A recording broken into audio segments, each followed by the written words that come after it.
conversations with guests at the School of Architecture and Urban Studies of the Universidad UTDT. Today we are having Christopher Hight, who came for visiting and lecturing and discussing ideas particularly with the students and faculty of the Master of History and Culture of Architecture of the city.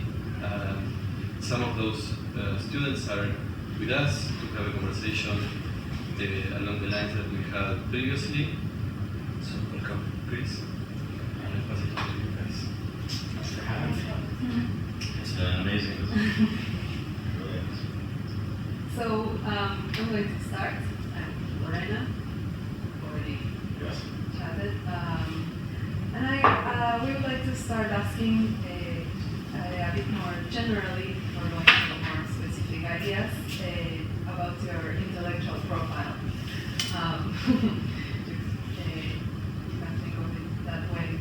And particularly about your early career.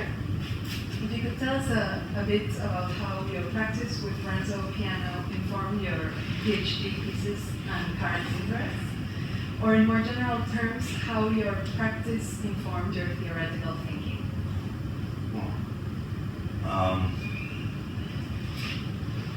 Well, I'll start with the last one. I mean, to this day, I still think of myself as a designer that happens to be writing in a way. I don't really think of myself as a theorist or a historian. I mean, maybe I am, but that's not the position that, that's not how I see myself. And I think that's important. I think it is different to do that than to approach the issues outside of design. And having said that, I've consciously, my education especially, would try to take positions that would distance me from that. Well, you never kind of lose that in a way, but you sort of push yourself as far away and you distance yourself from it. So when I did, for example, the PhD at Loving Consortium, so not a PhD in architecture, it's in cultural studies and the humanities.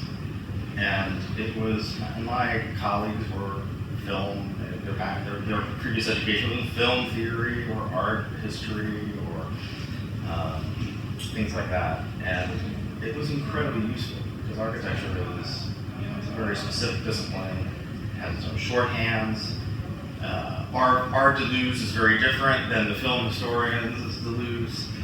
And so it was incredibly productive to sort of approach an architectural topic, but from an angle that's sort of outside of architecture, or almost tangential, right? Sort of swing into it, rather than from the center. So it's something, because of course, it makes you think, okay, that's not how we understand it. And so it's a very useful conversation. And that's still useful. I had a very funny conversation a few years ago we have a very good music school in Rice, and I was on a PhD defense. This is a strange thing, a PhD defense for a composer, and they don't hand you a text, they hand you the score or the content. Like, do I get a tape or a CD? No, you just get the score. Okay. But it was an interesting conversation about, say, at that time, collage, and the difference within the disciplines of how one understands collage. Talking about blues, variation, and say C. Reich as a kind of example of that, the modulation. Okay, that's interesting, but we're into collage now. So you get these very productive conversations about how different disciplines are approaching these things differently and understanding collage actually in the way that we were sort of understanding continuous variation and differentiation. It's very productive. So I think that's and then we bring that back to architecture. So I think that's something I've always sort of thought. Piano was actually not, I want to work there for a year, but it was an incredibly informative year. Having gone to school in the States, and it was very education in the States. I would say that was a kind of Northeast formal tradition. I went to school as an undergraduate. Eisman was a hero. I think I became an architect because, in part, one of the reasons I think I became an architect was because of Eisman. Actually, that'll explain everything. I went to see a lecture of his when I must have been 13 or something. And I remember thinking, I have no idea what he's talking about. It sounds fantastic. That's what I want to do. And nothing's changed. I still have no idea. Those Eisman, that kind of formal, large about drawing, things like that. And then you end up with pianos. And pianos, very banal things. Like, I sat down at the desk and he handed me like a felt tip, a fine tip, felt tip marker, fine tip. A Sharpie that was a white one, and then sort of in between one. Like 3, and they're all just felt tip markers. I'm like, well, where are the rapidiographs and I'm like, no, these are just the markers. Yeah, this is what we use. And one large, like all those drawings that it was still when we did hand drawings. It was right on the threshold. The drawing was just, this is where this goes. Right? It was almost, right? This is where this is, and there was this code, like a thick line followed by a thin line means it's it's a solid concrete slab, or that's the structural section, and here's the finish. And there was a whole code. It was like this goes here, that goes here. It was hyper-notational because it was really an assembly plan for materials, and it was I saw both the limits of that, but it was also incredibly powerful as a completely different organization of architectural knowledge. I was in the Paris office, and I was working at Bernard Plattner, who had been with Renzo since the Pompidou. And he was amazing. He was actually, I learned, more from him than anybody else. And he was very wise. So you also learn a lot about how to conjure a project, how to organize a project. It was everyone was from everywhere. So it was a great experience. So I think that's also in a way, what I learned is that kind of distancing or denaturalization. Oh, that's how we work, and you can see the limits of that approach in many ways. But I think you also you begin to step outside of the frame in which you're trained and begin to see that there are other opportunities. So I think that's how there is a kind of continuous process, and I still feel like I'm not kind of restless, maybe just restless. Just about the process of architectural knowledge through those plans. Seen in retrospect, what are the most interesting developments that took place at the EAEU, the URL, even you born there, and we still have resonance?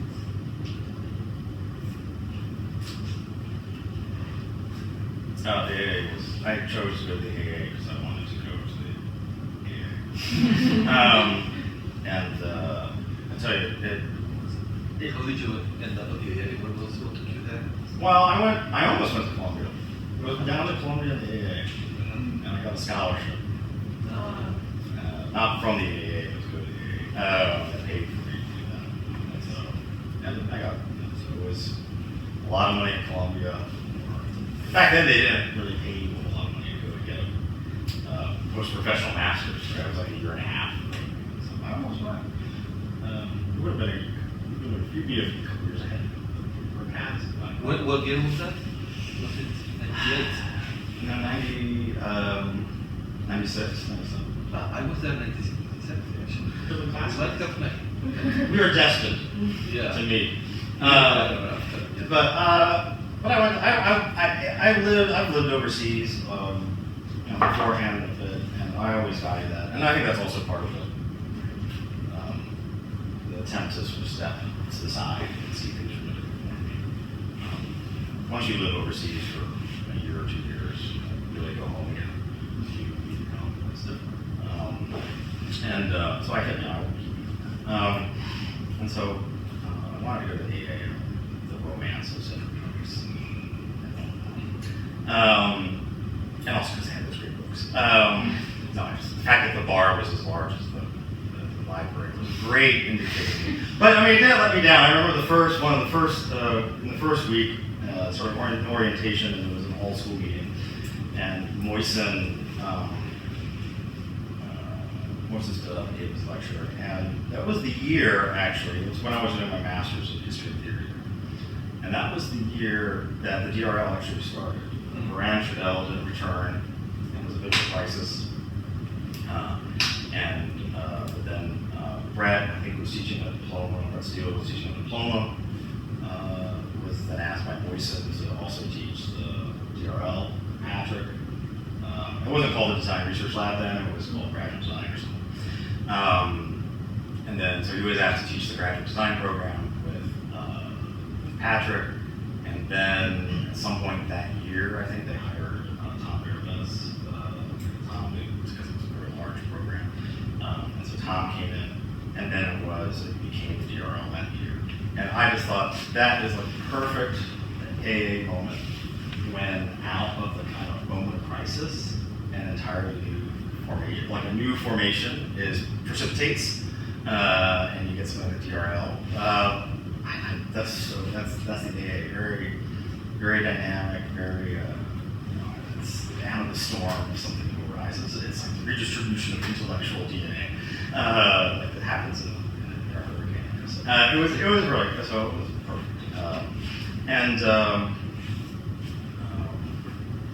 I think the thing about the AA too at that time in London was it was a crossroads for architectural culture. All the world always has been, it's kind of cliche, but it really was, and you could see different points of view. And it's very different than say in New York, where it's much more about New York or the discourses around North America. And I found it the AA was much more heterogeneous and confusing. I also think it was a time where the dust hadn't settled in a way from either the digital. I mean, it was happening in Columbia too, honestly. But it was a time of real experimentation and figuring things out and working against limitations. I think the fact that people were trying to learn software, you couldn't learn software, or the software wouldn't do what you wanted it to do, so you had to figure out a way around it, or your machine would crash, or that people from different, even banal things, that people from all these different countries, they learned how to script in Maya. That became lingua franca. And so the language of design became the communal language. But we were still making models, like polystyrene, and you sort of glue it together. It was very mechanical. And I actually think that friction between, like, I can't just hit print and get the groove. That's great. But the need to constantly move back and forth and figure out the protocols and figure out how to work. And they were all done in teams. That was really amazing. I think that was really important, was that negotiation, that friction system. Because there weren't there wasn't a method, right? There were frameworks of exploration, and the students kind of developed their own methods and pursuits. So I think there was a lot up for grabs. It was very messy, very interesting. But it was a time when, and the characters were, Brett and Patrick are so different. And yet, personality and approach. But it was a very productive difference, right? It wasn't like kind of competition in that way. So it was the AA, I think, at that moment was. How do you see your role in the setup, like specific to the DRL, like Brett, Patrick, Tom, and you? How do you see the roles played by each in the, I was a student. They didn't know it. Patrick and Brett and Tom didn't know it, but I was a student teacher, I would say. Like, I wasn't a design student, but I was learning from them how to teach. I had no idea what I was doing. Hang on, it does when you start. No one teaches you how to teach, right? And it's very hard, and especially if you're doing this kind of crazy URL thing, right? And I don't. And so I mean, honestly, I felt incredibly privileged. I mean, it sounds really cheesy, but I really, I still to this day teach because I want to learn. I mean, I want to discover new things and question things. But then it was just, I wanted to drop through the rabbit hole, like the Alice in Wonderland, I dropped through the rabbit hole. I felt like that's what I was doing. I think we all were. And I was taking, what is it in the Matrix? You take the red pill? That's how it was. So I don't know, I guess Brett, Patrick, and Tom, they were like my Lawrence Fishburnes. They were, I felt like I was learning to teach from them, and in different ways. Everyone had a different role. I think it was, I was wondering, I don't think it makes sense. I mean, that's probably not what you want to hear. Support team, I don't know. But they had different roles. I think Tom and I were slightly, Brett and Patrick they have a very strong, it's branding or it's digital, and a very strong sort of intellectual agenda. And sometimes it was, how do you turn that into an architectural plan? I mean, so it was interesting how you translate a very abstract idea into an architectural plan. I really saw it as I was learning. And I also say Andrew Benjamin was around a lot. He would come in to the studios and do like pitch hitting, theory. And so you also learned about that, and that was interesting. And then the other amazing thing about the AAA, and I think this is true in all the programs, but the ability to access the engineers and ORs would come in was I learned a tremendous amount of that too. How important that is, and how important that conversation is. Right? So I learned how to organize. I mean, really, I felt like I was in an incredibly privileged position. I couldn't believe it. I mean, that's one of the reasons I stayed with the PhD as well. There was that opportunity to teach in that program, but because I really felt like that's going to be part of my education, learning how to teach in a place like this. And because it was a group. You did feel like you had support. It wasn't like you on your own at the studio. So that's why I felt like I was learning to teach from them. It's like you learn if you're working in a team in a studio, or you will learn from each other, right? And I feel like that's, obviously we've been around the block and things like that. So that was an amazing. But you also learn, that was the other thing with AA is you learn from other programs too. Like you discover this thing about landscape urbanism. I remember Moise asked me to write this article for landscape urbanism. Book, and I said, yeah, what is that, by the way? And Moise was like, good question. Yeah. But that's what was really amazing. So you have the DRL, and then there's landscape urbanism, which is also, operating and creating something new. And so I think it was just that. And then, studying with Mark Cousins. Mark is one of those great characters where he received the classical British education and then rejected it and became a post-structuralist. So envious, right? I know everything about Greek. He knows everything about Greek literature and philosophy you could ever want to know. It tells you where all the words come from, right? And then can also switch and give you explain narrative to you in 30 minutes. And you're like, oh, really? That's what's going on, right? And it seems so simple, right? And it was an amazing facility just because of that suite, right? Which you don't get anymore. I mean, I certainly didn't get that. So I also, in a way, it was also a broad general education too.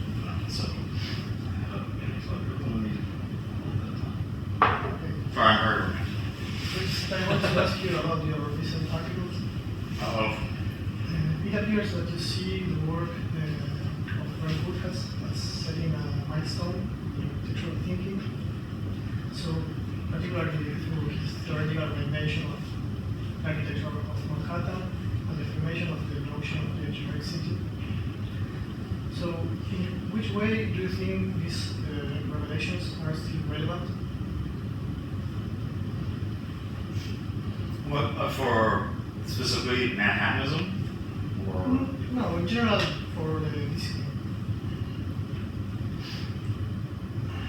I remember in the, I think it was in the early 2000s, around when Koolhaas was editing edited a Wired magazine. That was a great moment when they'd ask an architect to guest edit a Wired magazine, right? And I think there was an article in there called Delirious No More. And he was arguing that post-Giuliani, he did not write Delirious New York anymore. And a lot of what was interesting, compelling about New York in the 70s when he was at the Institute was has disappeared. Right?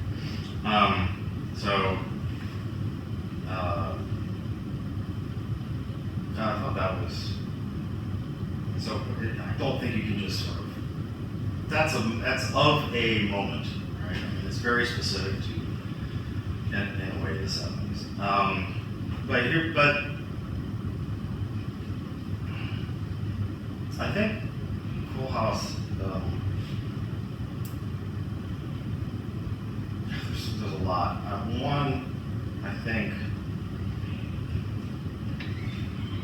The way he constructed in Delirious New York a project for himself, a field of research for the firm, and of course there was a collaborative from two of his partners. Maybe a lot of that book, parts of that book are solely authored by him, drawings, projects at the end. But how it fashioned the project, it was pretty compelling. And I think that's something he does over and over again. I also think he was very, I think, self-aware with the presentation of, say, the book, Le Corbusier, and the stories of him traveling, his journeys to the east in New York, and then south of Dali. And these two characters play a kind of mirror image of him and his role as an author. I mean, it's very clear in the book. Like, he's writing a book, and there are these two characters that are reflections in a way. Which one is he? And he was an architect, the master architect of Orb, and there's Dali, right? And so he begins to sort of shifts over to the Dali, right? Which one is really his? Which one is he affiliating with? And so I think that's I think the conscious construction of the position needs to be this subject matter. And even to the case, it starts with Amsterdam, he's even, I think, very aware of, the Dutch coming to New Amsterdam, the colonial project, that kind of gaze and the going to the exotic land. That's written into the narrative and structure of the book. And I think that being aware of what it is to create that encounter and to report that encounter is still relevant in one's position as an architect and as a thinker. That's another anamorphosis thing, right? We're talking about, I think, I think the other thing is that retrospective manifesto. I think is still very powerful. And I think it's a very powerful idea, not just for architects, but for history and theory. That history isn't a set structure. I mean, it's not an accretion layer after layer, and there's the sort of strata, like a geological strata. It's a cloud of relationships. If you want to do it in a Gaussian sense, and one can construct different relationships along that constellation, and works that are forgotten or not as interesting or understood one way can now become relevant or become relevant in a different way. Like so, New York. For Koolhaas, it's a sort of reaction about modernist utopia, Tafuri, and reclaiming, repositioning architectural relationships in the city, and the But I think you can do that in many ways. And you sort of, I think, going back and reshuffling that deck of cards of history and playing a different hand, as I put it, is really it's a very useful thing. That's one thing I also try to convey to students. Like, why do you want to learn history? Why do we teach you history theory? Right? It's so that you can position a project, so you can actually have control to some degree, and how you can actually innovate. It's like you don't learn history so that you know what happened in the past. You learn it so that you can create a future. But otherwise, if you don't know it, you're sort of trapped in whatever your instructor happens to tell you, or you're stuck in that presence of when you happen to go to school and these real ideas. But I think if you have a link to other histories, you can learn how to construct other relationships. And this, right? And then all of a sudden something becomes powerful. And so I think that's something I still try to take. So that's why history is kind of like, I think it's practical. I often say in a world where rules are kind of down, we should change how we classify things. The structures classes should be called theory classes. All the materials and structures, and it's a projection of different economies, different ways of producing, different societies. Really, you can access those issues through material. And what you call history and theory courses, technology courses. Right? It's a technology for how to do stuff, how to in architecture, how to construct an architectural project. It would be good if we could all think that way. This is practical, and that's theoretical. Just flip the tables. But I think it would be a very but it's a very That's interesting. It's related in some way to the next question we have. Moving on to your book, Architectural Residency in the Age of Cybernetics. A question about the status of modernity appears in different ways. The reference emphasizes to the work of Urbanos. It's a case on the idea of cybernetics as a replacement of physics and the other. So, how do you think cybernetics are related to the ideas of modernity and posthumanism? I think the discourses around cybernetics in the post-war era, so let's say late 40s, 50s, early 60s, begins to shift a little bit after that. I think it's a crucial hinge if one wants to understand the last 150, 200 years. I think it's a point where a lot of the sort of post-Kantian epistemologies and ontologies come to a head, crystallize. But there's a direct lineage from Kant, people like Utzkel, Hegel, and all the sort of neo-Kantian thinkers up to that moment. It's very influential. People like Mason,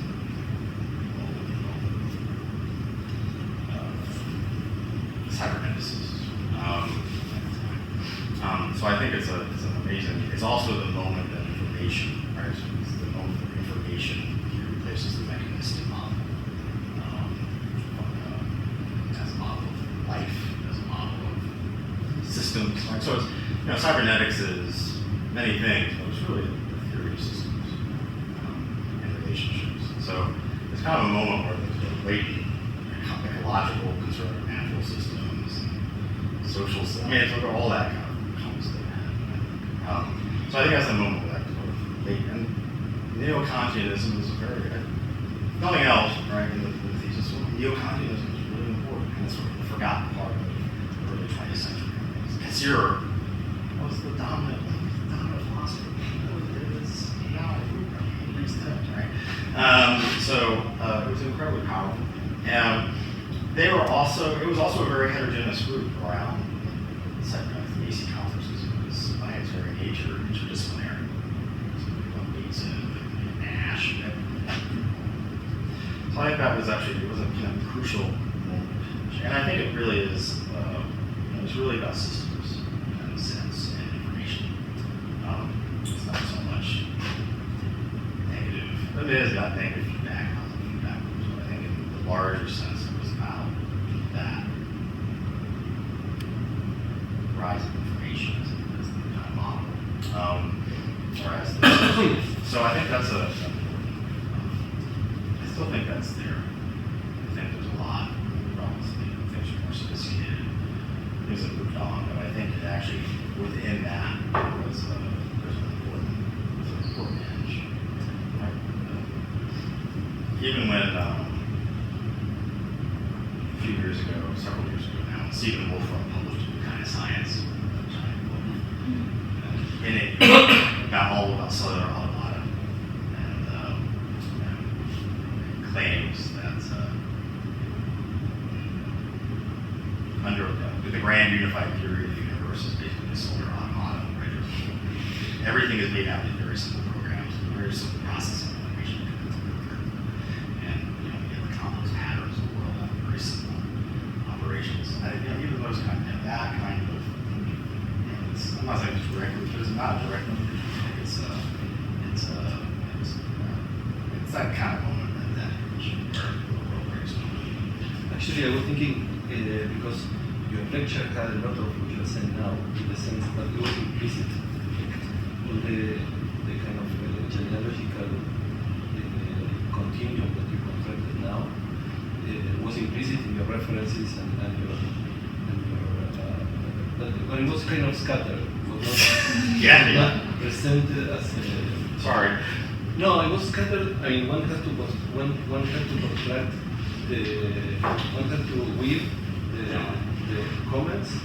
And now that you say in this way, I can see that the weaving of those comments has to do with this genealogy that you are proposing.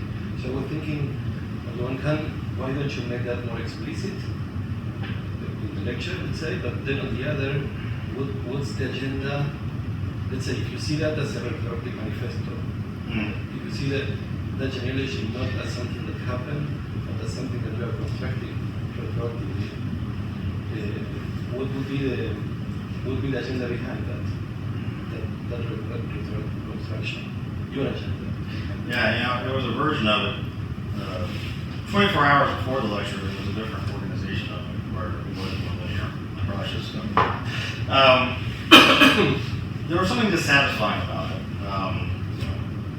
So, I mean, we talk about, in that version, I talk about Uxcal and sort of elaboration of an idea of boom well to the environment and its influence, and then how that is taken up by, say, a Sloterdijk, by a Heidegger.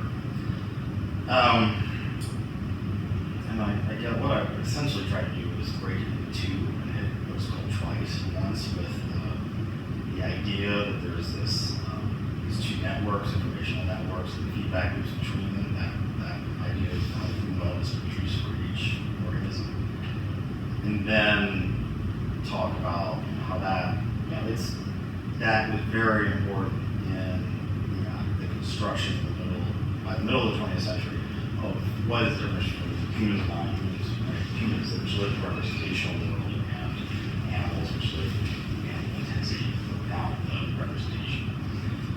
So, but then I think that I wanted to go back to the idea of the Uxcal's attempt to represent that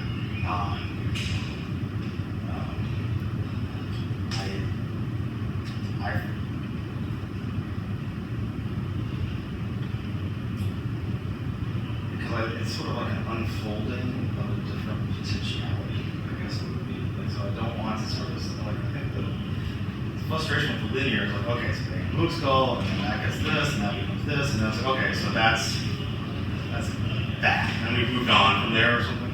And I sort of was attempting to sort of say yes and yes, right? And yet, I actually think Uxcal is more interesting than that because of this attempt to, through manipulating photos or making these weird narratives of trying to write,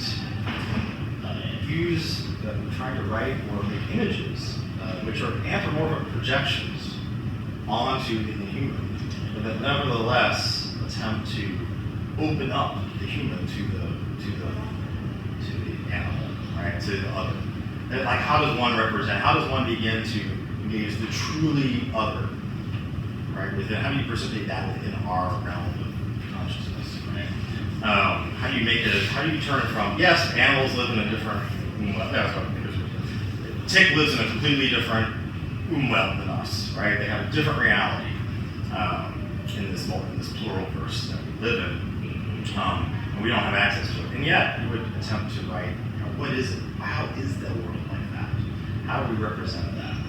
How do we understand it? How do you turn something that's like a fact, matter of fact, into a matter of concern? Because then it does become a social problem, right? Once it becomes human, right? Now you're, as Latour says, now you're kind of a spokesperson. You can represent in the sense of political representation. You can represent that non-human factor, whether it's an animal or phenomenon like global warming, within the realm of human concerns. So I think Busco is one of those characters. I think there's a lot going on in that, and there's something very compelling about it didn't work, right? In some ways it fails, but of course it had to fail, right? It wasn't about that. It's actually, in a way, the acceptance that you will fail in that representational project, right? That it will always exceed you, as some people might say. Like the thing will recede, retreat from you forever. You can never grasp it. It will always. You can never encompass it in the sense of Kantian slop, right? It will always flee in the sense of lose, right? There was a line of flight, and yet you can find its traces. It's something like that. And it's not to, in a sense, capture the inhuman within the human realm. I think there's a kind of anthropomorphism that's about expanding the human realm or breaking it down, or actually charting the limits of the representation and knowing where the failures are. Trying to expand that, where your capacities. I think it's actually kind of a modest, right? It's trying to it's an anthropomorphism that's about displacing anthropocentrism, which is interesting to think about. Regarding this, do you think your thoughts evolve from the book until now in the linking between body and architecture? Yeah. I don't talk about the body anymore. Yes.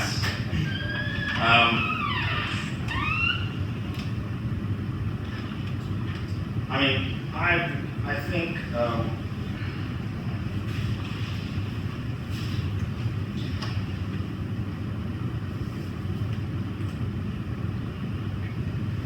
it's interesting. I don't really deal. I don't feel like I deal with it explicitly anymore, like the body. I think that was I really think the discourse about proportion, and scale, slightly different things, but that emerged in the mid-40s and 50s, up to the early 60s in architecture. Was very much like, there was a reason for that happening, and that happened at that moment. And I was writing, the book was originally kind of PhD research, and I was writing at a time when the body had returned again, right? As a museum body in Oregon's or perceived. There was a whole rediscovery of that, and it was often positioned like a counter against the covert.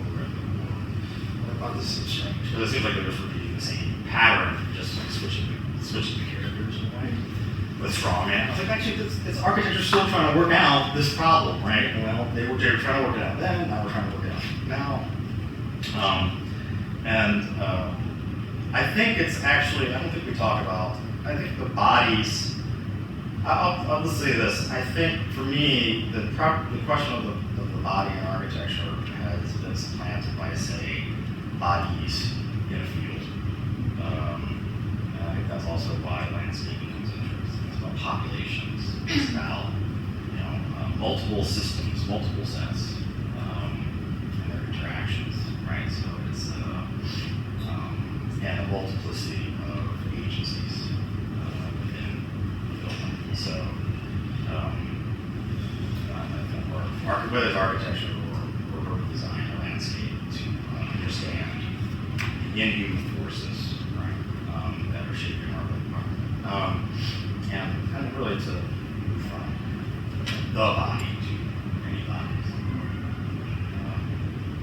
organs without bodies.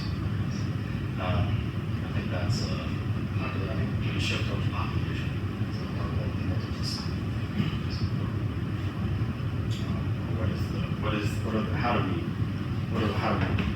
How do you make a set? I guess is the question. What makes it fine?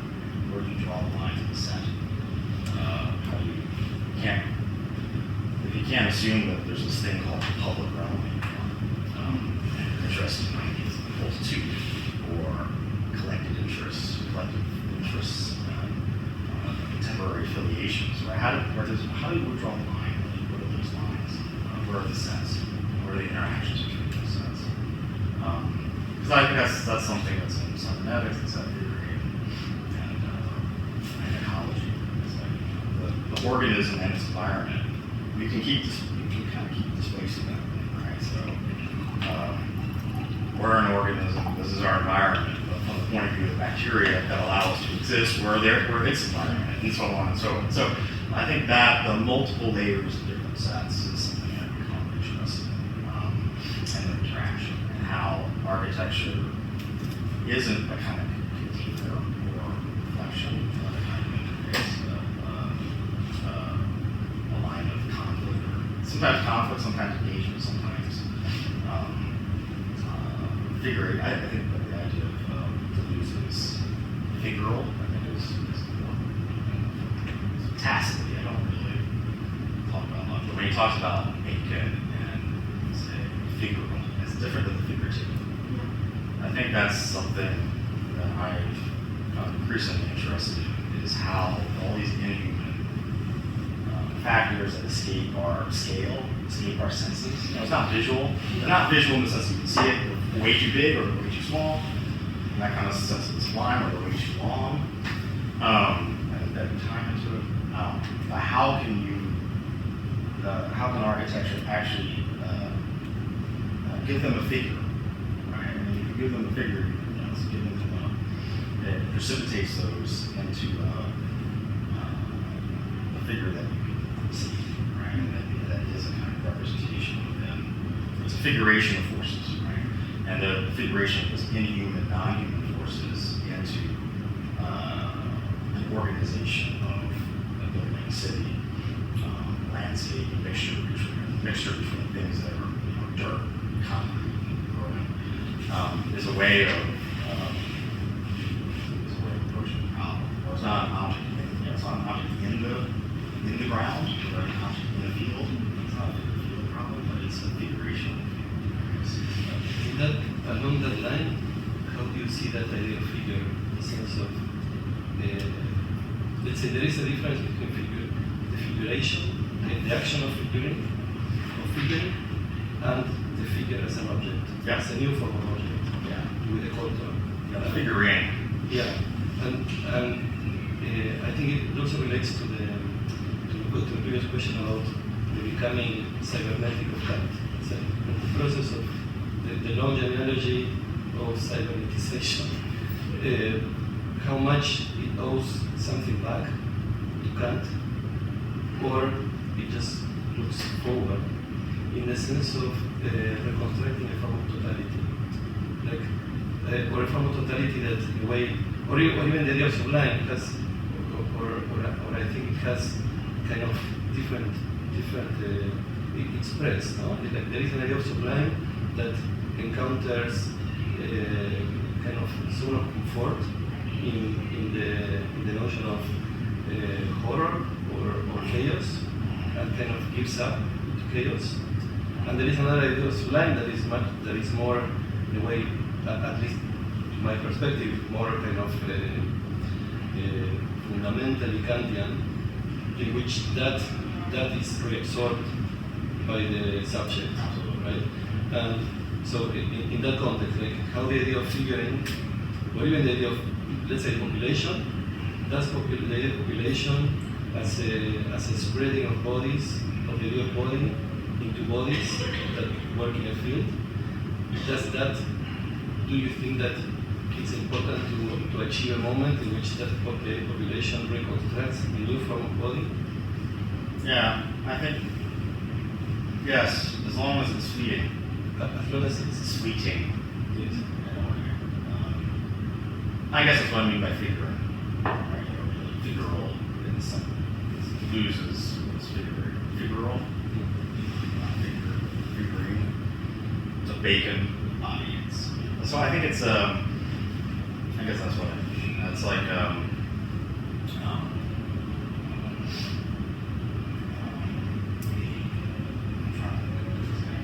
I think, I mean, you're absolutely right. I think, first of all, I absolutely, the most important part of the contents of line is the reabsorption. The sort of the overwhelming expansion of the subject is overwhelmed, then reabsorbs it and encompasses it. And I think the reabsorption encompasses is and I think that's one of the differences between, say, the Kant and what Latour and I think some of the object-oriented ontologists are interested in is the fact that you can never encompass it. Right? But the idea that the subject expands in a way. You're faced with the sublime, and there's a kind of expansion, but you can never enclose it. Right? It's never just really wholly into your comprehension. And I think when Timothy Moore talks about the hyper object, it's something that continually recedes. Right? Viscous and slippery. That's what you can see it, but you can never encompass it. You can grab onto a bed, you can see it, but it's always greater than you. Right? So I think it's sort of it's a non-anthropocentric point of view that still has access to the problem with the Kantianism, right, or at least has when Latour talks about it, is it displayed that revolution which displaces the subject. It also creates a strangely, by the time Latour critiques the postmodernists, it's like it's the most anthropocentric thing in the world. Everything is a construct of human production, knowledge, culture, so is including nature, and it becomes a hubris in a way.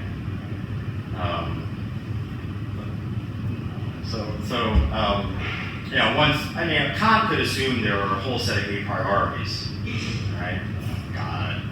There's a whole series of stable operations. I mean, you can see it in the analytic line where he talks about beauty, right? Because there are certain things he's not going to question about what art is when he talks about painting. It's very clear. Like there's a frame of reference, right? Where painting is figural, that this and that, and beauty. I mean, it's very much it's a limited horizon. And I think after Kant kind of cracks open the door where a lot of there's established priorities along with it. So I think it becomes a kind of collapses by itself. And I think so. One of the things Latour is about is we understand that we don't have access to the things themselves in that kind of naive way, so we don't fall back into a conversation about that sort of naive realism, or essentialism. But we also don't want to say everything is just a construct in that sense, because these things are real. A nuclear bomb blast is not, it's not a construction of a social organization. I mean, these things are real. And so I think that's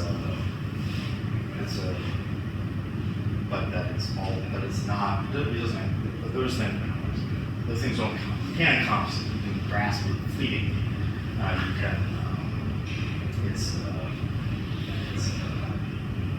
It's momentary.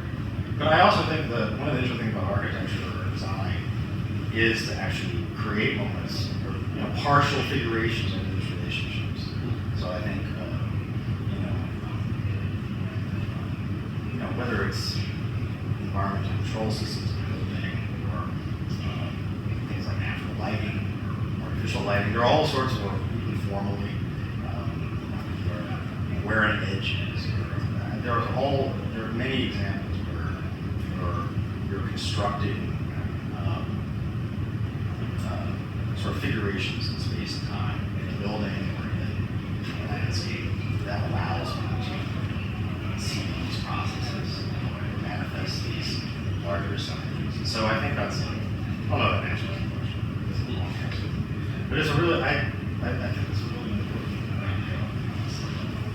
there's a great painting in the Hight Gallery, which is a block away from my house. It's one of the Neo buildings. They have a whole Sorrento piano building. It's Hight Museum. And in the center of the museum, civil gallery, and in the center of the green has these paintings that look like sort of black chalkboards, and it has white lines on it. And there's one that's really, and all three of them are incredibly powerful. There's one it's big, it's lines, they're vertical lines, but then one has this swirl. Like it's like a down, spiral down, spiral down, and then that kind of moves in a diagonal down. And then there's another one that was a little tick. And that's, I guess, what it's almost a Lucretian thing, right? The feel, and then so it's both the flick of the wrist, and then also the fact that it repeats. And I think that's and it's where is that? It's not there. It's not there. The figure emerges from the deviations, right? And then each one adds on to another one. But it's not a body. It's not a whole. You can't. It's an event, right? Which is this, right? And also, this painting is so beautiful because it almost looks like it's a flat painting. So you take it and it's really back. It's all about scenery. It's an inscription. Right? It's an inscription, but not of a letter, right? Or writing in that way. It's an inscription of that gesture. I think any gesture is like a gesturing of nature or a gesturing of that you're feeling. So going back to the book, we know you wrote together with architects such as Akim Menges, where was developing materials inspired by the properties of natural structures. And some of these investigations use human body structures as primitive materials. How would you conceptualize the relationship they set up between body and architecture? And if this idea was available when you wrote your book, or would it need to be updated in relation to this? Interesting. Yeah, I mean, look, the book I don't think dealt with material. Really, I mean, it was tracking a lineage. Let's say, in some ways, it was an archaeology of the formal project. In retrospect, right?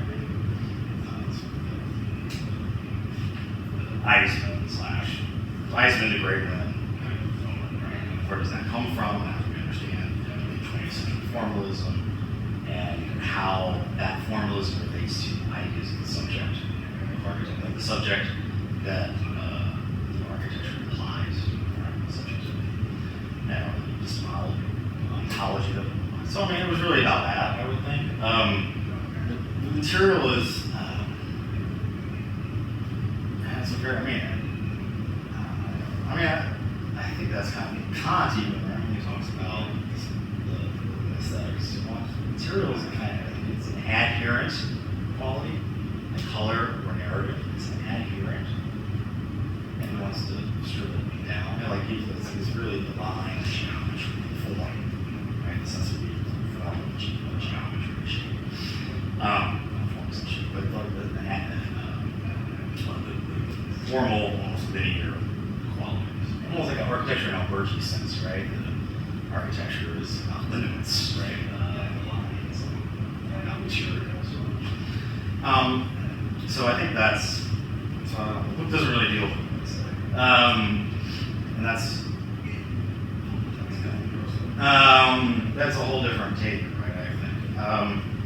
I think one of the interesting things that's occurred with MTech or the other architects who are working with materials is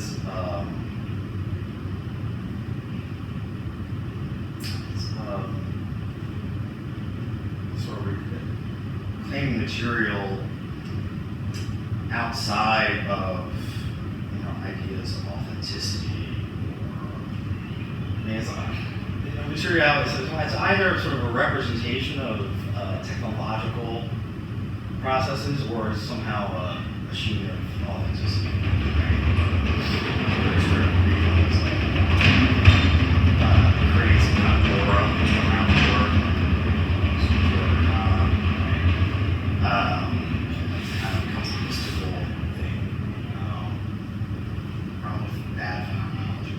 One second.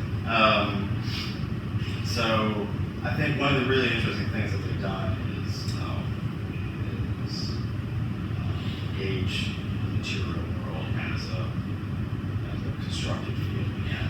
Now I think nature is, I don't know, architecture has returned to nature over and over again as a site of inspiration or a site of origin, a site of models.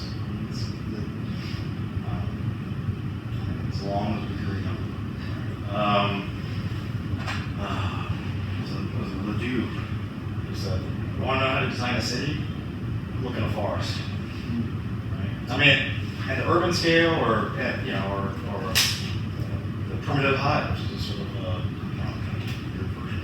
And so I think there's that, right? I think there's a kind of, I think architecture it does look for a grounding. It looks for an origin, a border, over and over and over again. It's a kind of constitutive condition. We have this, we're very anxious about our legitimacies and so on, multiple origins as ways of grounding the architecture, literally grounding the architecture or generating architecture. But I think it's a fluid relationship, though. I think.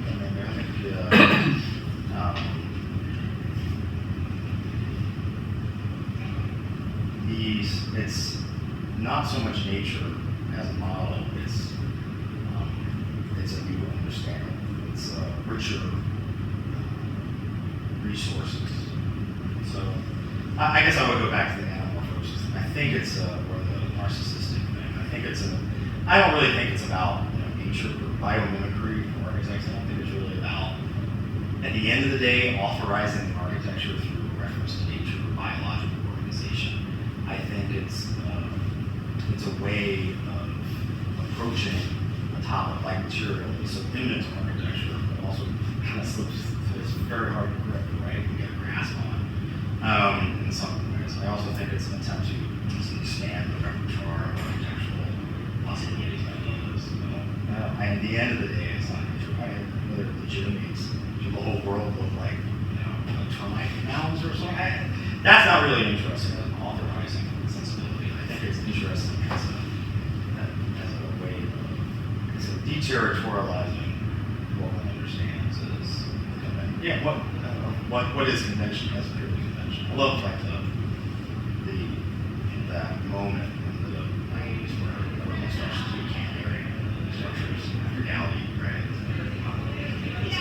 And there's that implicit critique, right, of say, and greatest in Barcelona, right? So you have the German pavilion by Nice Street, right? Alley, and the Nice building, which represents rationality, cruciform column, close system, it's geometry, Cartesian geometry, very pure, and it's a kind of representation of implicit grids.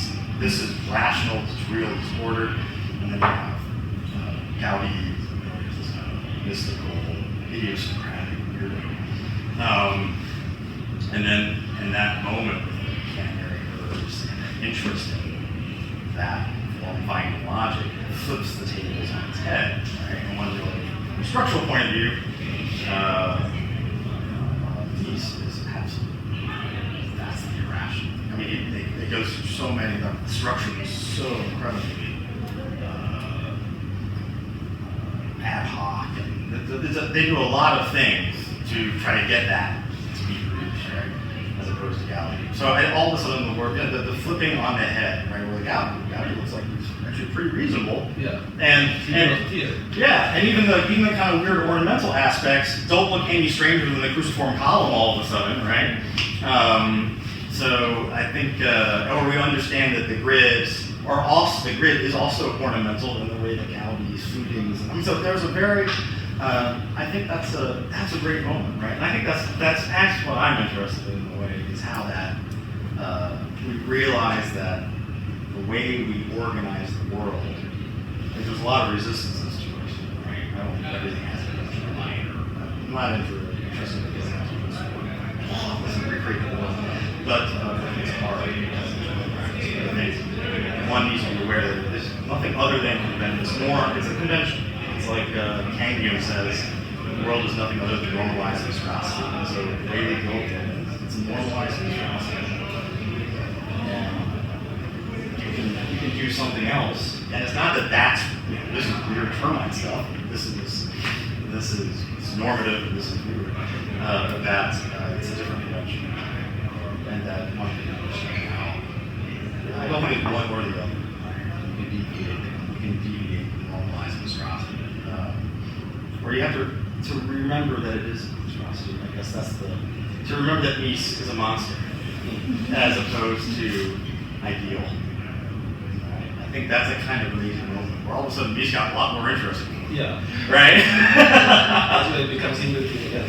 And I begin to think, like, well, maybe you could do some of these things without curves, right? Or, does it depend on a very certain type of formalism, right? Or, a certain kind of style, a certain investment, a certain kind of version of architecture, where actually, these can be expanded, you can rediscover other possibilities, projects per se, that's just not going to happen.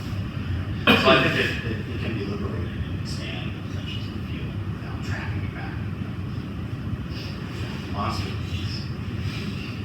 So regarding this idea of the form, I was wondering about the relationship between the discourse and image. What's the relationship between the theoretical arguments of the book and the imagery of the architecture that you are interested in? You mentioned Berlin or Weissman, so there's some relation Between the arguments of the book, right? Between the arguments of the book and the images of certain kind of architecture interesting. Okay, one thing I've learned from this conversation is I have to write another book. Because I wrote that a long time ago, and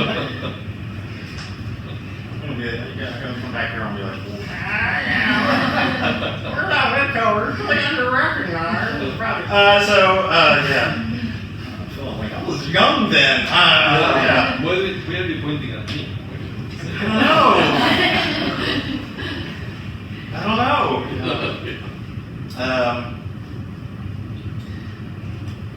Well, I think you have to kill your heroes.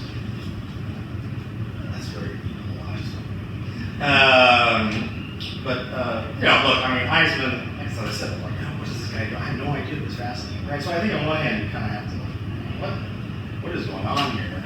But I don't want to repeat that. And I think Greg was a very interesting moment when it's surpassing, right? Or when there's an interesting moment where Round in many ways is very Debussyan architect, but it's not associated with forms that we associate with forms. And I thought that was very interesting. And there's a certain element in the book, I will say, that it has a kind of, I think it has a couple people as a sort of critique of the formal position, criticism of the formal position, and in a way it's the conclusion what you draw is more of a policy position rather than greater than formalist. I don't want to make greater than formal, but that kind of formal agenda. That continues to this day through their measures. I actually think I'll own that. I think there's an element of that. But I'm a little skeptical. And I think we'll talk about it a little bit with a little, there's a limitation to that project. Or it's, I don't know, I'm not signing up for the program. I guess. Even though I'm really interested in the university, I still think it's something really interesting. So there's still a lot of innovation to happen. So I would keep hearing that. I thought Greg was,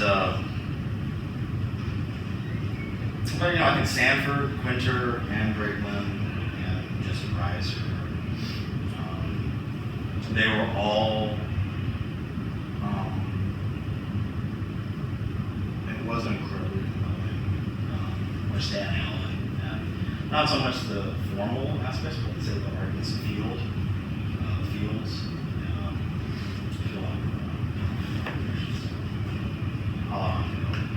Parachute, field conditions. Stand out are field conditions. I think those were very interesting. That was an interesting moment where I was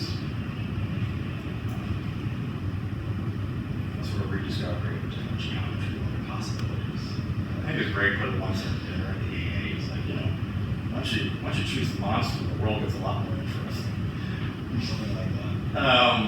And I think that for me, it's this great, there's a great moment that Greg actually refers to in the text, almost implicitly. Georges Bataille talks about this issue. He says, imagine taking a photograph of all the pebbles in the riverbed. Right? Every pebble will be different. Right? Then you composite them all together to find them. We would end up with a perfect round pebble. And it's not that you've discovered the ideal pebble. You've just removed all the singularity. You've just removed every difference, right? We've removed information from all of the individual pebbles, right? So you haven't found an ideal. You've actually just reduced everything kind of trope of degree zero, right? It's not ideal. It's just entropy. It's Maxwell entropy. It's the most entropy in the sense of not disorder.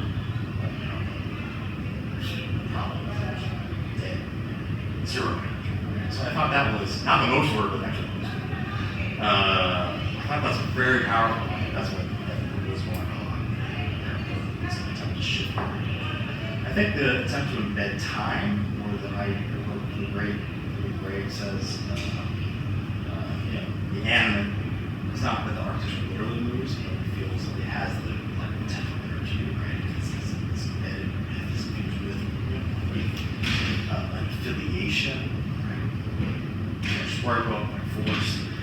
The line is calculating force in some ways, even if it's a virtual line, software. It's a virtual force. I think that's a very powerful idea. And so I think the idea is still that even in the digital software, the node has a kind of virtual materiality. That geometry is a virtual materiality in some sense.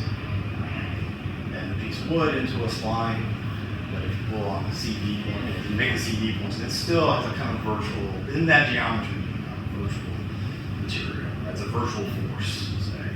And I think that's incredibly powerful to understand it like that, and reflecting deforming forces. So I thought that was a very important thing. I'm still very interested in that. And I think when I think about landscape, for example, I think the work of someone like Chris Reed and Stas is someone who's absolutely engaging those forces. And I think he's someone who will, he's very smart in the way he will inflect those forces from or utilize things like splines and or to then add on to issues like we can construct the mound according to a specific geometry, and over time we can either do things that reinforce that edge, that line has a line, or let it slow. And it's really about modulating how those processes are occurring. Or yes, Chris Reed technique is there's one project where there's a slope, right? It's a mowed lawn right on the slope of the project was working on. And they didn't have any money to do the main part of the project, but they discovered that mowing this slope, this large, it's like a mountainside of grass, right? Mowing that costs a certain amount of money, right, for the city. And if they could not mow that thing, then they could actually end up having enough money to do this other part of the project, right? So a lot of what happens, like, I think one thing that's interesting in landscape, one thing I'm interested in is how you are conjuring the conditions possibility of the project. Like, no one has any money, they can't do this, so look, stop mowing that lawn, and now you have money to do this, right? And so you're kind of engineering the economies. And that's something that, especially in the States, but also in emerging urban fields, an architect has to find the possibilities of the condition.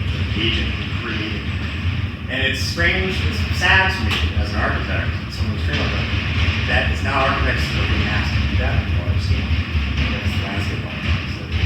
They're the ones that are being asked to design cities and massive things. I mean, that's a weird condition now. A lot of architects work for us. But anyway, so Chris Reed was, so don't go with that. And then the strategy was, okay, but what do we do? Now it's going to erode, right? So they just built little berms, right? Up on that slope, built a berm. And as the water runs down, just catches a little water. And then that basically catalyzes the growth of these type of streams or bands as it moves up the hill. So as it's growing, we actually get a kind of pattern.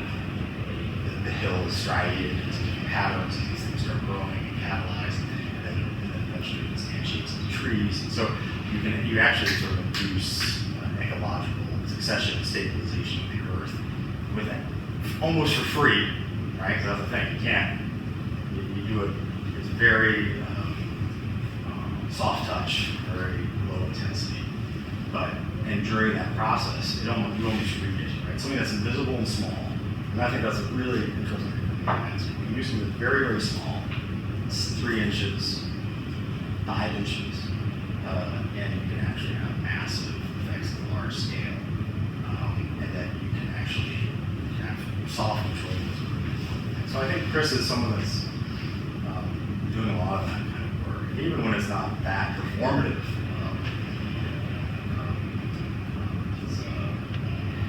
Square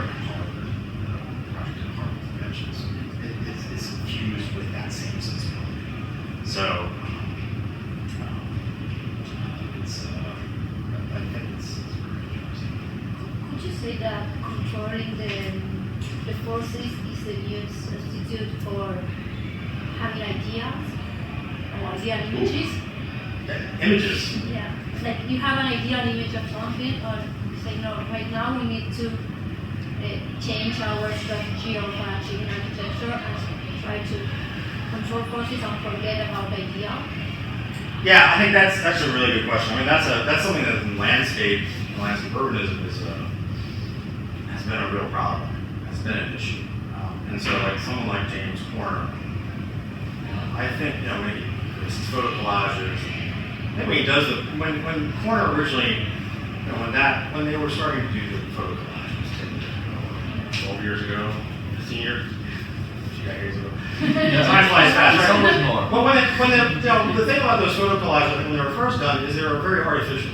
I mean, they wore their artificiality on their sleeve, right? So it was a representation, right? So here's like what the park is going to look like. So downstream park, right? So you have the fields, the corrugated landscapes, diagrams, and ecological concession. And here's the image of what we get at the end.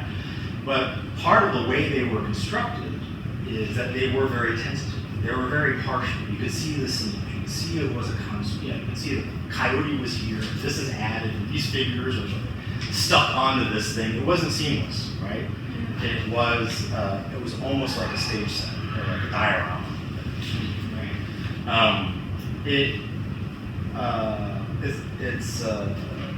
It's hypothetical nature. Conjectural nature, I think, is embedded in the way it was described. I think with the way that, because it's important that people want to know. I mean, practically, clients want to know what you're getting, right? There are architects who especially landscape architects, who try not to show an image. It's almost impossible. Right? But I also think if you can't see the vector, it doesn't change. It doesn't look like anything's happening. It seems like it's some strange thing. So I think that's an issue. But I think as that technique has become kind of proliferated, it becomes the sort of photo collage technique. That proliferates and everyone does it and everyone's better at it, and it loses that kind of quality. I think that's kind of an issue.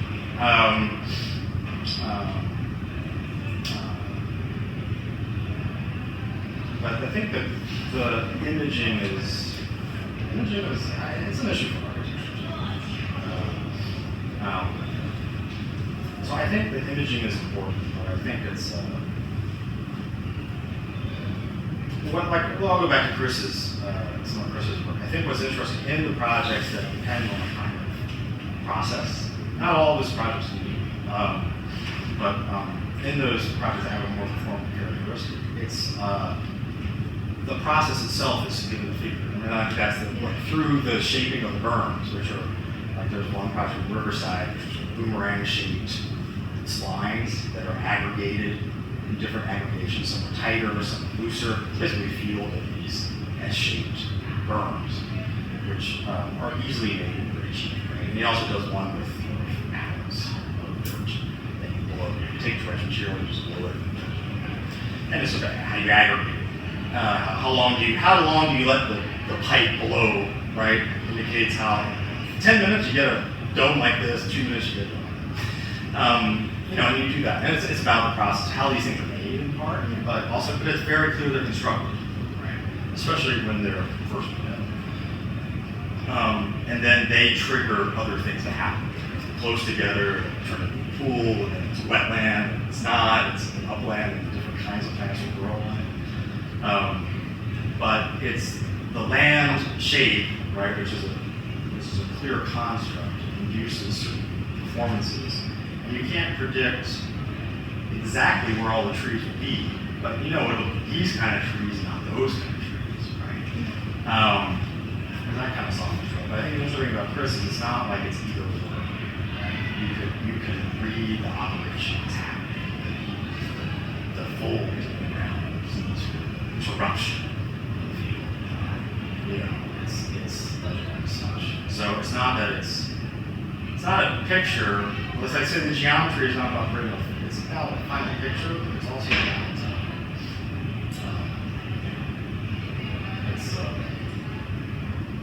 it couldn't exist without it. Right? The form. It's not that we want the nature to replace it. The form is embedded in those processes. Right? It's very. I think that the legacy of the High Line is pretty significant. There were some projects in the High Line, some of the competition entries that came close in the runners up, which were very much committed to a kind of informative process related project, and also like maintaining what's there, that kind of feral nature, right? Do as little as possible to keep that feral nature intact.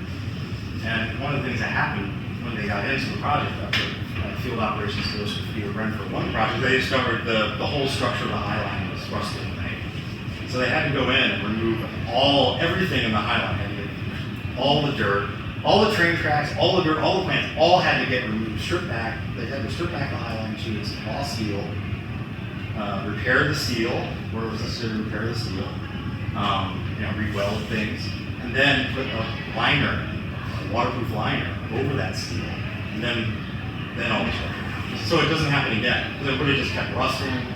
There would have been a real problem. Not just rusting. I mean, there was a whole, it was rotting away, essentially. So they had to, and so that's kind of limits to that kind of performative or restorative project. Well, what happens when you win the competition? Your whole project is based on that premise, right? I mean, in the larger picture, I think ideologically, right, you can think about whether or not you had to do it. If you're that moment, the vicissitudes of an architectural project reveal the kind of problems with that ideology, right? And then, so it's like about authenticity, keeping what's there. What happens if you discover you can't do that? And then your whole project falls apart. And I think one of the interesting things about field operations performers is it kind of was okay. It lost the performative part.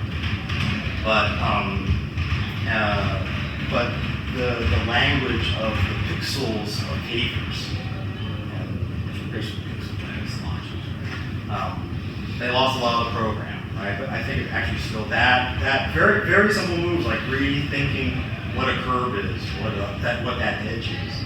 It's a very disciplinary idea. How do you draw an edge? Right? Well, how do you draw an edge that's not a hard edge? How do you do a gradient in architecture? Not easy. But that anti-alias edge, for example, halfways or edges, I think it still holds up, whether or not it's performant. So yeah, it's very strange. They came in, they numbered, they numbered every single railway tie, and even the spikes that go into the railways, they're all numbered. And so everything was taken away. And I remember in a lecture once he said, we wanted to move the track a little bit. We wanted to move it 3 feet. Because we just wanted a little bit more space for the passageway. And there's a rail preservation society or something. It's not the High Line, the Friends of the High Line. There's a million different things. They said no. You have to go exactly back where it is. So it's like it's a whole simulacrum, right? Yeah.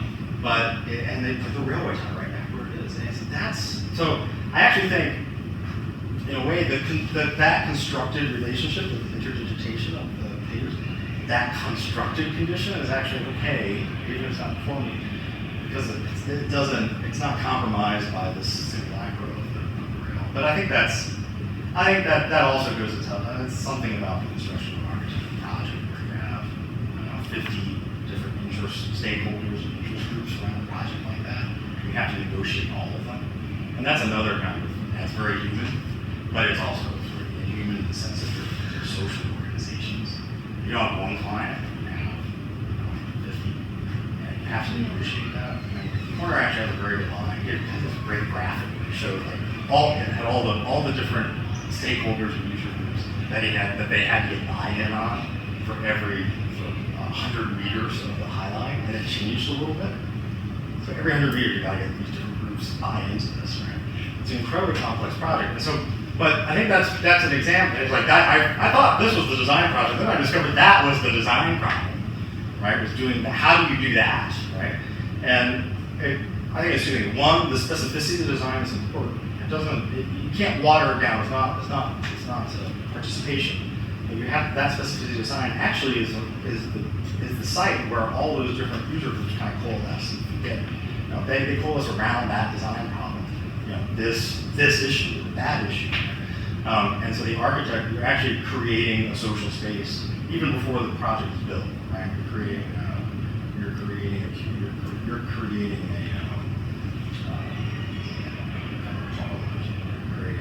a space of negotiation for groups that have different interests. Otherwise, might not be able to collaborate. You have to. The stronger the design, the more you can actually integrate it, as opposed to just collapse into like the lowest common denominator. So I thought that's a kind of interesting problem, and we're always doing that. It's a different population, but it's fun. I don't know. Authenticity is a problem, or pure process, pure performance. Yeah, I mean it goes in the direction of what you're saying. Like actually, I was going to pull back a little in the sense of, let's say the question would be, what do you think drives those interruptions, or what you call before gestures? Like, because you mentioned a little bit of that, but your references were more like the denial of the kind of the reputation of something else rather than affirmation. Like we were talking about the curves, tumbling. So what? Yeah, and the problem of iteration as well. Like what drives? Let's say we're going into ideas, the notion of idea, or even to the idea of image. What puts together the gestures? What makes them consistent to something, or necessary, or let's say not necessary. Let's say not necessary, because necessary even slips away into the realm of realism or realism, yeah. Practicality or whatever. From the possibility. How do you actualize them? Not realization, actualization. Yeah, I had the question in terms of interruption. Let's say interruption is more like a negative word in a way at the end. I mean, it still remains reacting to something, So, but then if you think of interruptions, even in their power as actions, as a constructive. Yeah, I guess when I say interruption, I do actually think, I will say this, I do actually think that, for a long time collage was really bad. Like, you shouldn't see the seams, everything should be seamless. And I actually think, I don't know, I think that actually reduces the possibilities. I think there is something interesting with some of these sort of problems. don't think it's either. I think you can have continuity. I think you can have an interest in continuity. I think you can maintain all the formal and ecological tropes and still have more abrupt transition. I think that's important. Abrupt or punctuations, if you call it, or the emergence of some other system within a system. I think we have to have that. You know, I think otherwise we reduce too much miles. It becomes easily kind of totally notion. So, but when I say interruption, you know, I guess I should say this is a swerve. Like when Lucretius talks about the swerve, that Lucretian, that myth of origin in Lucretius, where the atoms are following, right, in the void, and one particle swerves and hits another one. That one swerves and hits another one. I think that swerve, right? So for me, the interruption is, say, an interruption in a naturalized picture, right? Or it's either an interruption in a kind of steady state, or it's an interruption in, like I said, in the French New Wave, the jump cut, I think is a great example of that in film, where you break the kind of naturalistic time. I mean, all films you can do something where it kind of constructs a naturalistic narrative that you forget you're watching as a narrative. I think the jump cut was such a great innovation because boom, you know, you're there. And it's actually not that's not a break with the narrative, but it's actually a way of constructing a different kind of continuity, but one that doesn't respond to a kind of naturalism or a kind of you can't forget the fact that it is made, right? I guess. Yes, exactly. That's my question. Like, what kind of continuity? What new kind of continuity? Like, what puts together those interruptions or jump cuts as new? Do you think of that as a higher level? Do you think of that as an alternative? Do you think of that as a critique? It's a critique of let's say, a critique of continuity, let's say, of regular or idealized continuity or uninterrupted continuity. Yeah, well, I think that's heterogeneity. The integration of radical differentiation, I guess, maybe that if everything is integrated into a seamlessly modulated form with its articulations, I think it tends to close in on itself. As it tends towards a closed phenomenon, and it becomes, whereas there are other, and they're almost the same, where they operate more diagrammatically. They're not sort of closing on something like a key, but it's expanding outward. But I think the singularity of the architectural project. So I think it's largely the architecture and the specificity of the coherence of the architectural design that makes that possible. So, but I also think. But I don't know if it has all. I guess I think there's a.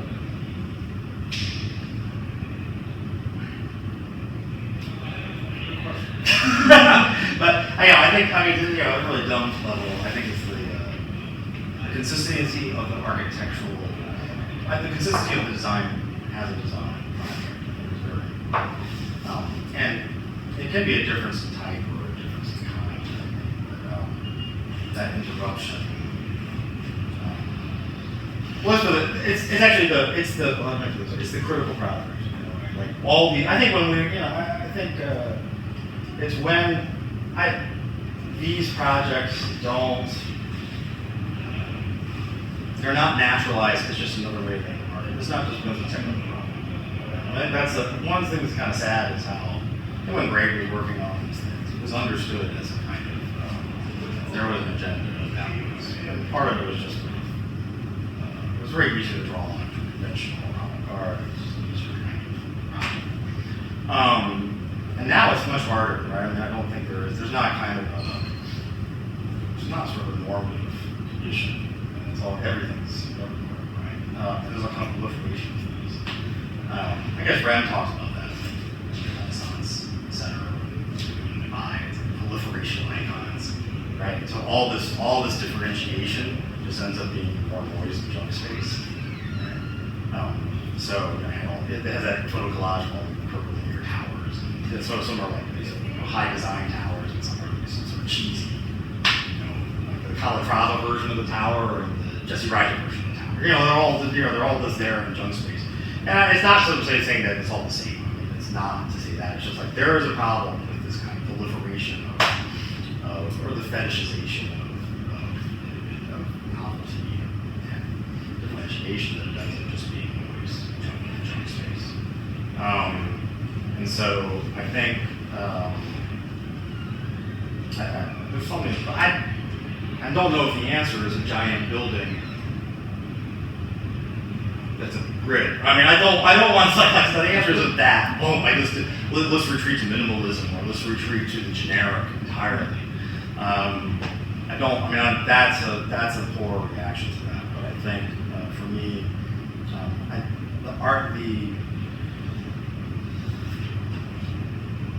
the targeting of the architecture towards it's not really part of the exceptional form, but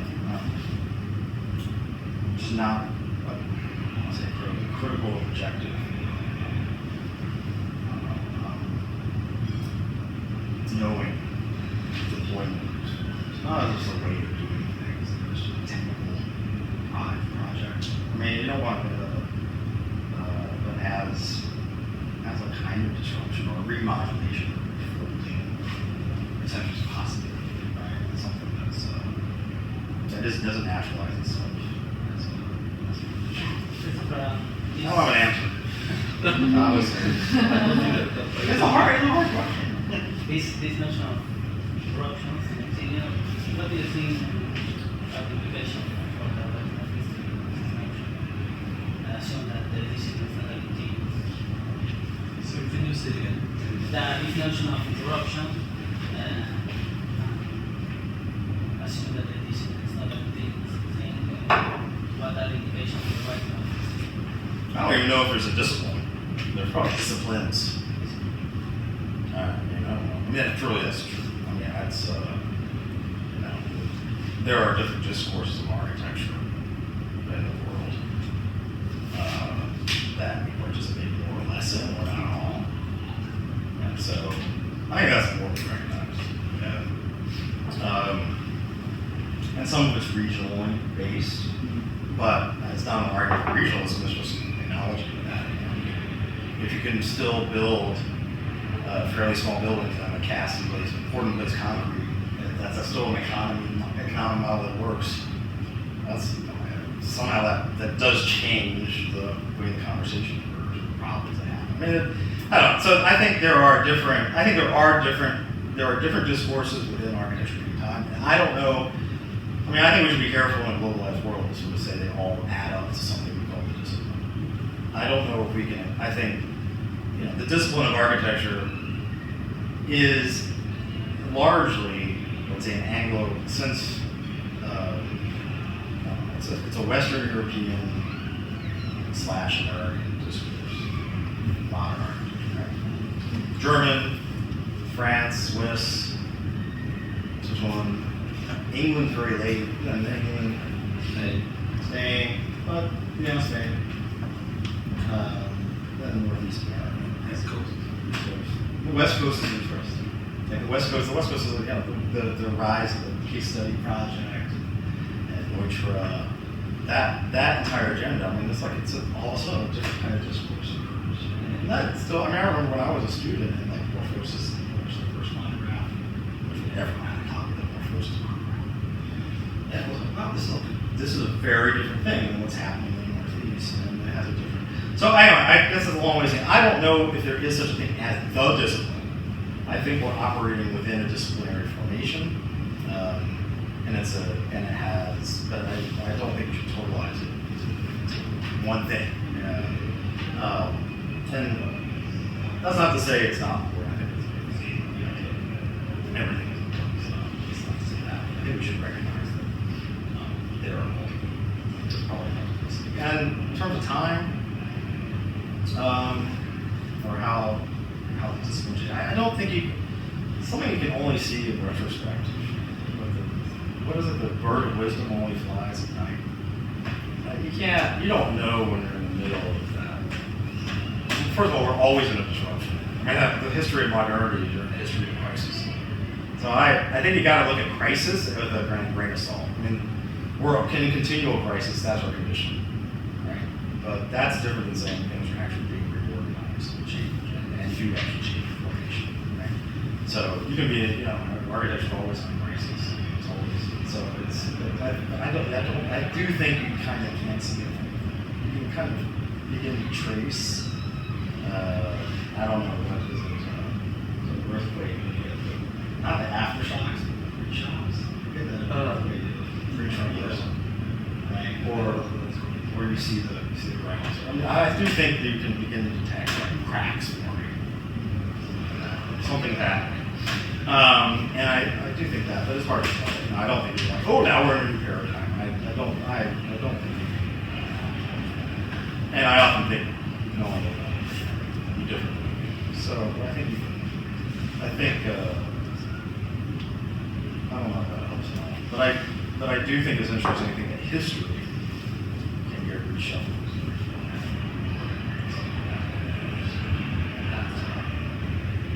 That's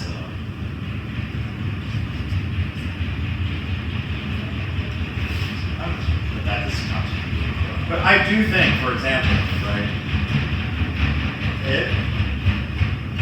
I think landscape urbanism is an interesting example of what Charles Walnut calls a disciplinary realignment. A lot of what landscape urbanism is took on a lot of the architects. There were a lot of architects involved in the project. I have graduate students of mine who graduate. Some of them go work for landscape architecture firms, and they've never taken a landscape architecture class, and they do very well. And they're doing that work. So it's like the architectural sensibility applied to a different kind of genre or type, but it's a way of thinking, it's a way of working. They've done the parametric, they do the grasshoppers, they do whatever it is, right? But they don't know what a plant is. They don't know how to plant anything. So it's not that expertise, right? So I think there is, or micro scale things, right? I think looking at the environment, the constructed environment as such. I mean, I do think there can be moments when the kinds of pragmatics of the built environment begin to shift architecture, and we have to. It may not be about buildings. It might not be about the discrete building that we understand. That really the design of the built environment is a really important thing, and it may not cut itself up in the conventional way. Here's a building, here's urbanism, we stick buildings on it, and then we glue it together, we shrub it up with landscape or something. I think that's I think it is possible that reorganization occurs. There are many problems in the city, and I think that's why for Houston, or say Hong Kong, or other places where that conventional repertoire doesn't work, right? So you do have to look for hybrids, things that don't fit in any building. Landscapes are more like buildings are more like, instead of that operating more like landscapes, or more like infrastructure. But not like dumb infrastructure, but infrastructural sensibility. Because infrastructure is important because most infrastructures are incredibly dumb systems, repeated endlessly and slightly changed, right? And so, if you can, and they operate within very large economies, material economies of production and scale, right? Much bigger than the architectural economies. And we're going to leverage those economies and those methods of production. That's very interesting in a larger field. And you can have very large impacts from really small interventions. So I think we gotta figure out. I think there's a possibility that the genre or typologies of projects no longer align with something we call expressionism. And I think that's a really interesting potential in the future, and it's happening already. And I think, and the other side I would say is almost the model of what the profession is. We talked a little bit about ACON, casually, but the growth of incredibly large multinational corporations, in which architecture is one of the services that they provide, but within a much larger kind of package of services and centralization that leaves you with the consultants that are being asked to plan for plan cities. That's a very strange technocratic thing.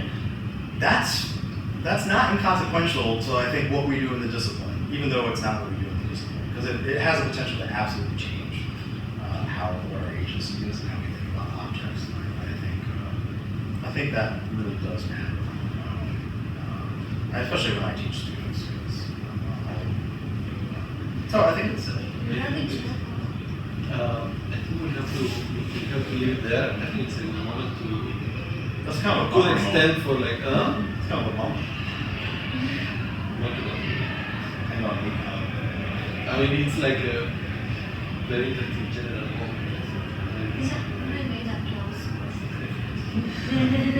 No, As long as there are no more after. okay. Afterwards, we're now. I have my own. This is the emphasis part of the session. What is that an architecture theorist cannot ignore, and what a designer should not fail to consider right now?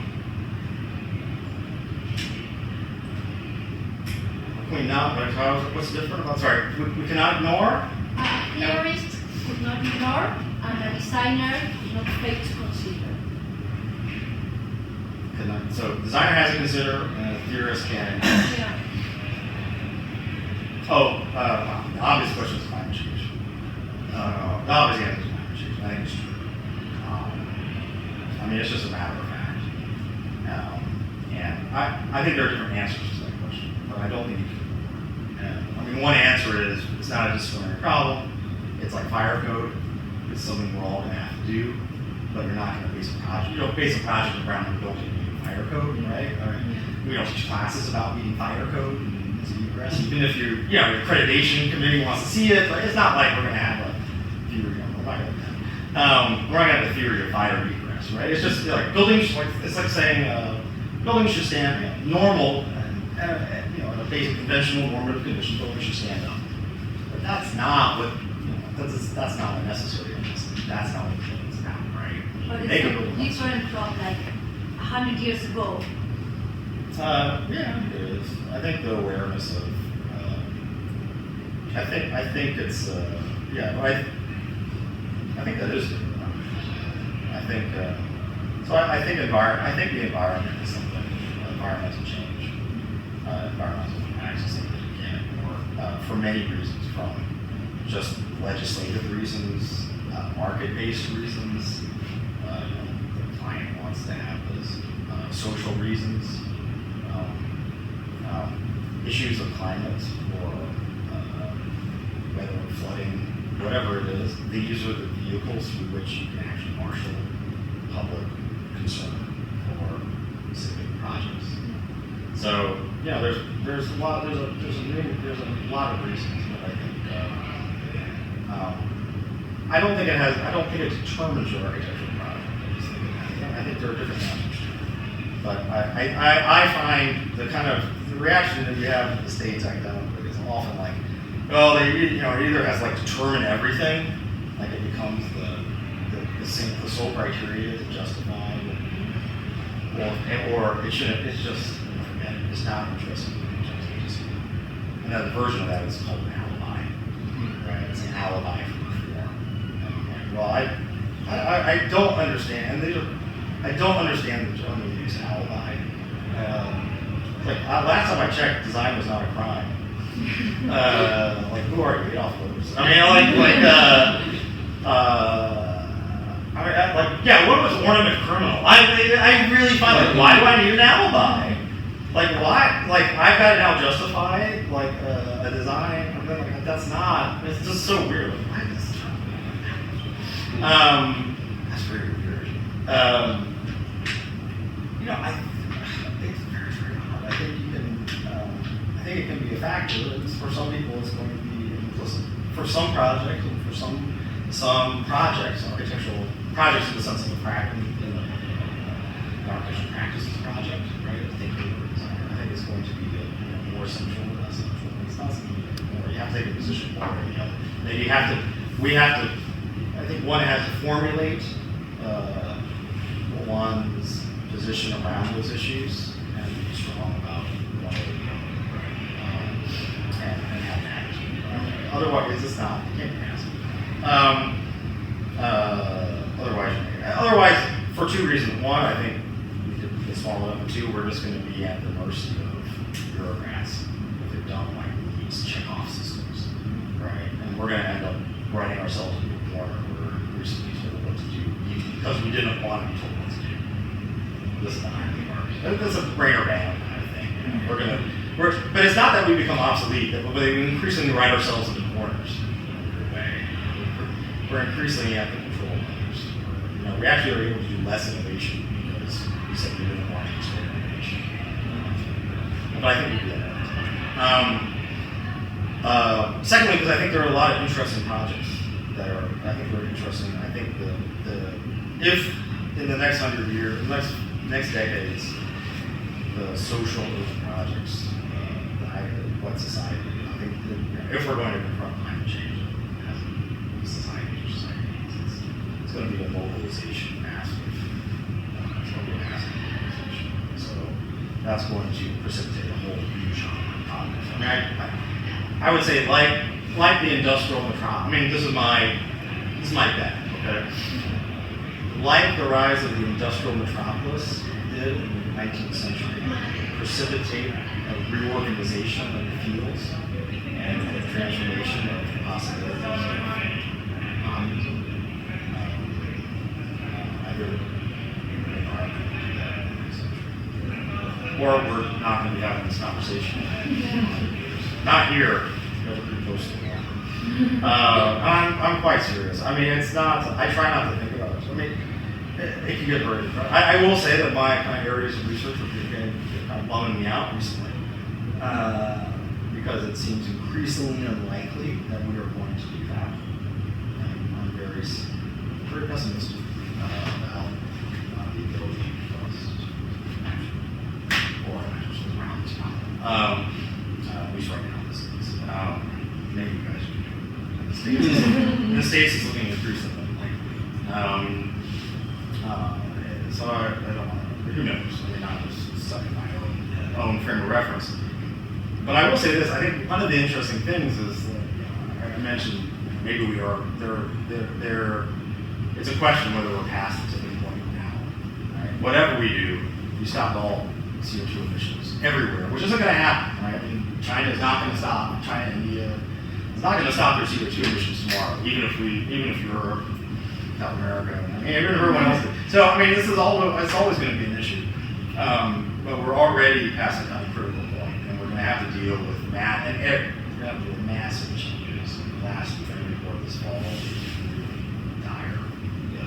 The latest reports about the ice shelf and the ice in Antarctica. It's not good. And it's not just sea level rise, it's, climates will change. The Gulf Stream, the Gulf of Mexico, the stream will really get cut off because it changes salinization levels as Greenland ice melts, changes the salinization, changes the convection. So all of a sudden England could be like freezing. Right? So now it's getting warmer in England. It could collapse and all of a sudden the Thames would freeze. And this is happening. So I think these things, but if we are beyond the tipping point, the one thing that's interesting is we can't pretend that it's like a return to nature. I don't think we can have this culture bad, nature good. You know, that's the one maybe, it's not a good thing, but it's an acknowledgement that we actually have to become more religious or something like that. It's risky, but that level is selfish and not a thing that not a thing that put something in it, world and nature to transform the world. It's always been selfish. So I think that's, I don't know, I think that's actually kind of interesting. But that we're going to have hybrids and new kind of organizations. But that's even more depressing. No. Having new hybrids. Oh, yeah. That's interesting. That's not depressing. No, it's not. That isn't.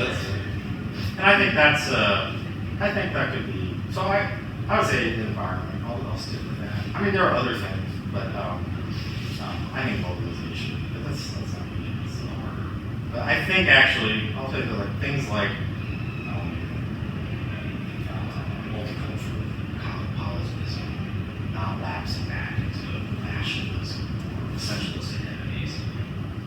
I think that's an important project, and I actually also think that the environment is a way to do that. Right? It's an interesting way of greenhouse analogy. It was cool in the version of it. Should be draining the swamp. We should call it living the swamp. Swamps are great. But we should be fine. I think it's actually a tool. I think architects have a really important role. No one else. I mean, the design, the figures, the representations.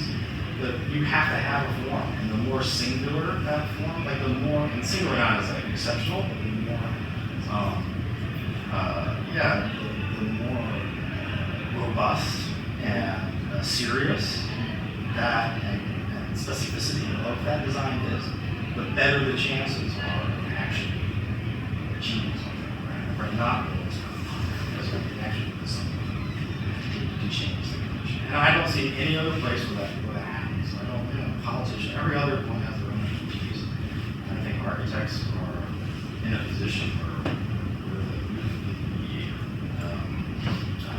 can be that mediating force, and this that mediation doesn't end up in tropic extremes.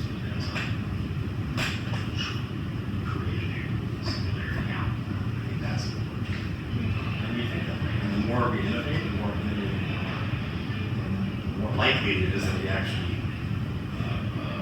mobilize the inertia of these massive institutions. Right? And I think that's really important for architecture. And I think it's also interesting to me, project by project. That's kind of interesting. This project, that project, that project. And so I think that gives us some kind of fleetness, kind of tactical intervention. We don't have to reinvent the way we made the entire system. Yeah. And that changes the language. Not for the